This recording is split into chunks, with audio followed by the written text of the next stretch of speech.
You are listening to the CittaCalcioUsa show, the only news and podcast in English about AS Cittadella. Hello everyone, welcome back to the CittaCalcioUsa show, episode number 141, coming to you on Thursday, September 12th. We are back from the international break. It feels like a while, and it has honestly been a long time since Cittadella last played a game, but they are back this Saturday, 2 days from now as the time of recording, facing Catanzaro for the second match at the newly renovated Stadio Pier Cesare Tombolato this coming Saturday, September 14th. So we got that. Plus, we got some team news, some news updates going into this match day 5 of Serie B. And we also got some news that happened throughout the week. So we have some things to talk about in this podcast. Before we start, don't forget to follow us on Instagram and Twitter at CittaCalcioUsa and visit our website at CittaCalcioUsa.com for more information, articles, all that stuff. Check it out at CittaCalcioUsa.com. Now, before we get into this, the main segment of this podcast, which would be previewing the Catanzaro match, we also want to talk to you about the team news that Cittadella had this past week since the last podcast, which was last Thursday, I believe. First team did play this international break. Remember, no international call-ups for this window. Elan Castrati did not get a call-up for the Albanian team. He was injured in the last match. No Italian under youth nationals, so Casolari, Cassano did not get called up. So everyone stayed at home base for this past 2 weeks or so. And the first team did play a friendly against Spal's Primavera in the weekend. It was a 3-0 win for Cittadella. Goals coming from Casolari, Salvi, and Pandolfi. So friendly, I believe it was on the secondary field next to the Tombolato where the team trains. I want to say it was open to the public, but I'm not entirely sure. I didn't read too much into it. After all, it is just a closed friendly against a Primavera team like Spal. So there was not much I could say much about that because obviously I didn't watch the game or anything. But just wanted to give you an update that Cittadella did play and they won that game. Stefano Marchetti going on Rigorosamente Cittadella last Monday as a guest. We did get some good quotes. We did get some good information and news regarding from him. Just some key takeaways that he did say was that defensive problems he thought that were still not completely solved. I could agree with that because there are still some uncertainties on different positions, especially in the back. Nicola Pavan Nicola Pavan did get injured in the match against, he didn't get injured. He got a red card in the match against Brescia. That's how he missed the Pisa game. But then he coming back for the game against Modena, which was Cittadella's last victory. He did make that appearance, but still that shows you a little bit of uncertainty in the back line as I try to pull up the chart of every Cittadella players, but for some reason I can't find it, and maybe that's just my computer acting weird. Here it is, the depth chart of Cittadella as of right now. So Pavan and you'd say Angeli are currently the center backs that are likely to start against Catanzaro. I wouldn't say for sure. We're definitely going to be interested to hear what Guarini says tomorrow in his press conference on who's available. But for now, let's say Pavan, Angeli. You got Sotini back there. Stefano Negro still in the works, still kind of recovering from that injury, so he's still not 100%, but he's working his way back. And then, you got the youngster Cecchetto back there, as well as the newly signed Piccinini from Sassuolo.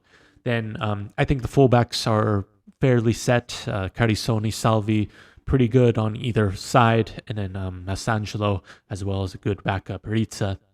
So I do agree with Marchetti. There's still, some defensive worries, just given that how thin the line can be. It just takes a red card or yellow card suspension or just an injury for the back line to be really, really thin on options. So that was one thing that I kind of took away from his interview. Another thing was the Rigorosamente Cittadella.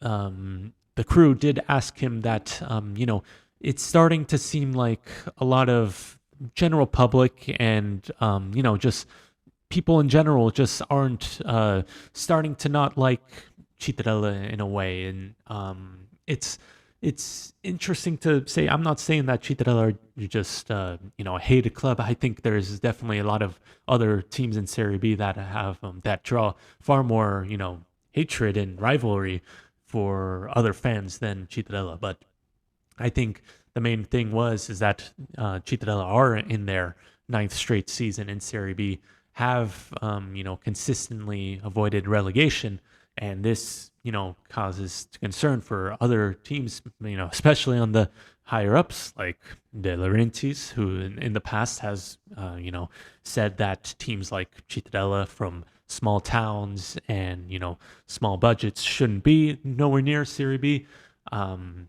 So I think that's kind of what they were getting at. And Marchetti said it was okay because no one really spends like Cittadella, like us. That's what Marchetti said, and that's what they do. That's Cittadella is a different club, as they kind of, there's less pressure. They really let the young players grow, and that's kind of what you've been seeing year after year after year. Another thing was there was a rumor that Riccardo Improta from Benevento, I believe it was last Benevento. Let me just double confirm that. I should have done that before the end or the start of this podcast. But Riccardo Improta was a rumor that was going around. But yes, he was still at Benevento. A veteran player that can play as a midfielder. Marchetti shut this down. He had no chance. He said, I think it was one of like the most ridiculous rumors that he had heard of. He says Improta is a very good player, but as of now, he is not in the plans. He's never contacted him or anything. So we could put that aside, and no chances of Improta joining Cittadella, at least for now. And finally, the case on Enrico Baldini. He did, as you know, in the last podcast, as discussed, Baldini parted ways with Cittadella, mutually terminated the contract. Currently, he is a free agent. Now, Marchetti did confirm that they parted on good terms. There was nothing really, let's say, tense between the two parties. I think Marchetti just said Baldini just needed a change. He said that his story, I think, at Cittadella was finished. There was just really nothing left to do, and Marchetti understood that, and they mutually parted ways. So it looks like that's good to see, because I don't think you'd want to see a talented player like Baldini just leave Cittadella like we had thought, just given that Guarini's words did seem like Baldini was just kind of forcing his way out. But after what Marchetti said, I think it's, definitely it kind of changes our view a little bit, just given that he says that he parted on good terms. There was nothing really wrong. He just wanted a change of scenery, which Baldini and Marchetti understood. So that's kind of the case is closed on that. But going into this round of games for Serie B, we have another slate of games as the league finally returns after this international break. See, the thing about international breaks is that it seems like it's forever, although it is really only less than 2 weeks since club football was back. Even though for us, it seems like a really long time because there's not really much on. The Azzurri getting 2 wins, big wins, in the Nations League. Team USA, let's not talk about that, because they did end up losing to Canada and then drawing against New Zealand.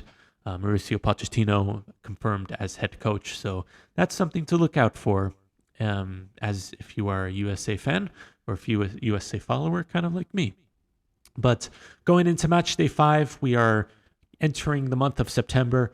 there is just once again another slate of games going on. The first one is tomorrow on September 13th, the Friday, Cesena against Modena. Then on Saturday, you got Bari Mantova, Brescia Frosinone, Cittadella Catanzaro, Cremonese Spezia, Juve Stabia Palermo, Carrarese Sassuolo, and Cosenza Sampdoria. And as well, actually, all these games are on. No, sorry. For some reason I read that wrong, but Juve Stabia Palermo, that's the last game on Saturday. Then on Sunday, it's Carrarese Sassuolo, Cosenza, Sampdoria, Reggiana, Südtirol, Salernitana, Pisa. So that kind of seemed off that all the games would be on Saturday, but no, that's glad that we clarified that. Going into this round, Pisa remained at first place on 8 points, tied with them with Juve Stabia and Spezia all at the top. So, those are the three teams that have yet to lose a game this season, Juve Stabia, Pisa, and Spezia. So we'll see if they will finally lose or if that really changes in this next match day. But Cittadella, 6th place, 7 points. In the last podcast, we talked about how you got to be happy with that if you are a Cittadella fan, if you are Eduardo Guarini and co. You got to be happy just the way it started. Yes, maybe they've rode a little bit of luck, and yes, maybe they've been fortunate on some things and really haven't created much, but they are getting the job done. It's 7 points, and you can't really complain about that. You got the kind of mid-table right now, but obviously it's still very early. A lot can change. Cesena, Cremonese, Salernitana, Südtirol, Brescia, Catanzaro, which is Cittadella's next opponent, in 12th place with 5 points. Then you got Sassuolo, Modena, Palermo. Really interesting that the bottom five is Frosinone, Carrarese, Sampdoria, Bari, and Cosenza. Now, Cosenza, an asterisk is needed to that because they were deducted 4 points, so they currently sit 20th with 1 point, even though they should have 5. But Bari, Sampdoria, Frosinone, even Palermo in 15th, those are all teams that we expected to be in the positions as right now, Juve Stabia, Spezia, and Reggiana and Mantova. But this is really what Serie B could bring you. Yes, it is only 4 games, and in the 4 next games, the table is definitely going to change, and our opinions on all these teams are going to change. But really slow starts for the big teams that we thought were going to take this league by storm, or maybe not that as runaway leaders or anything, but at the same time, we expected them to be in the playoffs and be really strong. Especially Frosinone, Sampdoria, and Bari haven't yet to win a game, while newly promoted Juve Stabia has yet to lose a game. So that's going to be interesting to look out for. But now let's get into the game, Cittadella's game, match day 5 against Catanzaro this upcoming Saturday at the Stadio Pier Cesare Tombolato, 3 p.m. local time, 9 a.m. Eastern Standard Time here in the United States. Really interesting that this is only the 3rd meeting between Cittadella and Catanzaro. For as much history as Catanzaro have, and it seems like they've played each other a lot, but nope, this is only the 3rd meeting. Last season was the first meeting between the two clubs. Now it is the 3rd. So from Padova Oggi, from our good friend Enrico Leo, who has been on this podcast before, I read one of his articles, and really interesting to know that he wrote that Cittadella has failed to win 2 straight games since December, when they went on a run of, I believe it was 5 straight games, and that was the last time they strung together more than 2 games. That was the game against Cosenza, where 2-0. Strangely enough, Cosenza, managed by Fabio Caserta at the time, is now the coach of Catanzaro. So let's see if that is going to change anything. And then the win against Feralpisalo on December 2nd. So it's been a while since Cittadella has strung together 2 wins. And that kind of, I haven't really thought about it in that way. But now looking back, and just given how rough 2024, the calendar year has been for Cittadella, it kind of makes sense. Remember, Cittadella has not won a home game since January. And that was that was only prior to the season, that was their only one of 2 wins in the calendar year. It is still only one of 4 competitive wins that Cittadella has had. That was all the way back in January 13th against Palermo. That was their last home victory. And as you recall, the games following that, Cittadella went on an 8-game losing streak. So Cittadella is long overdue for a home victory. The fans been waiting, journalists has been waiting, I've been waiting. So it is time for Cittadella to reward the fans for a victory in this match. A very doable match. Catanzaro has they did get their first win not last weekend, on the weekend prior, before the international break, against newly promoted Carrarese at home. 3-1 was the score, but prior to that, they had been struggling a little, losing to Empoli 4-1 in the Coppa Italia, but then followed by a 1-1 draw against Catanzaro at home. Against Sassuolo at home. Loriente missing a last-minute penalty for Sassuolo, so that really, realistically, could have been a loss. Drawing Juve Stabia 0-0, losing to Cesena 2-0, and then getting that win against Carrarese. So still, I predicted Catanzaro to not do as well as they did last season. However, I keep saying this, it is only 4 games played as of right now, so you can't really tell much from right now. And it is going to be interesting to see Filippo Pitarello returning to the Tombolato. I don't think we expected him to be returning this early, but he is back in Cittadella, as well as Tommaso Cassandro, which a lot of people forgot that he went to Catanzaro from Como. But yes, Cassandro, who is only here roughly, 2 years ago only, which seems like a lot because he's played for Lecce and Como. Let me just pull up his stat right now. But he is on loan at Catanzaro. Catanzaro has made a lot of adjustments this transfer market, obviously losing their coach Vivarini, replacing him with Caserta, making a lot of signings. A lot of them I'd say are pretty good, and a lot of them is, I don't know. It could be good. It could be, Iomelo is always a good player. Buso from Lecco. Then you got Compagnon, Pitarello as well, Koulibaly. I'm just reading through all their names that I kind of know. Brignola is another player.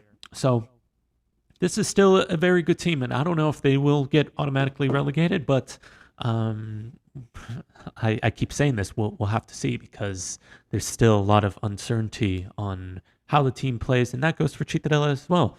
This could be another difficult season, or it could be a season of plenty of surprise, and Cittadella really making a fight for the playoffs. So we'll have to see.